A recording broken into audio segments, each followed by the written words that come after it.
Hey everybody, it's Jason Blaha here, and the other day I saw something come through my Facebook feed that I just had to share with all of you. Hustling, hustling, hustling, hustling, hustling. Every day I'm hustling. Sorry guys, I got lost there for a second.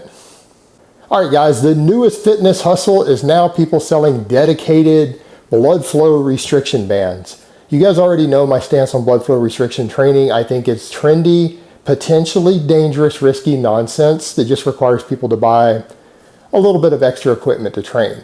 Now, as I've said before, yes, there is promising data that people have put out showing that it might increase anabolic metabolites to use very lightweight on your extremities while using tourniquet bands for this blood flow restriction training. However, in my opinion, the variables in all of these studies have not been properly controlled because they always take these really light weights and they compare them with other types of training, completely different styles of training, and they're getting similar metabolites in the bloodstream.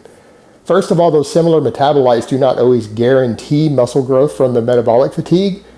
Number two, they don't ever compare them to really lightweight, similar weights, similar workloads without the bands to compare to see if they get the exact same result or if they don't get superior results, because the truth is, when we've done studies for muscle hypertrophy on very light weights, I'm talking as light as 20 or 25% intensity, done to very high reps to failure, like 20, 25, 30 reps, things like that, we find that they produce amazing amounts of metabolites that could potentially be a sign of muscle growth. We've had multiple studies confirming that. So if you just do the same thing and you slap the blood flow restriction bands on and you don't compare them to the same workloads without the bands, or also taken to failure, because you might find you can actually get more work done without the bands with the same weight, which might actually produce even more metabolic fatigue. So technically, until they actually study it and could do a direct comparison, we could argue that the blood flow restriction might actually reduce hypertrophy. In addition to the fact that it is risky in general to be restricting blood flow and tying tourniquets on your body when you train.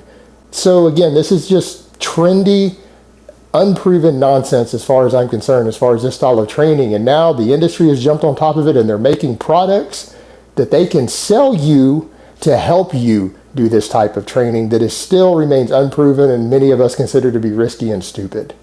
So there we have it, the newest hustle in the industry. All right guys, but that's really all I have to say on that today. I hope it's been informative and I will talk to you guys next time.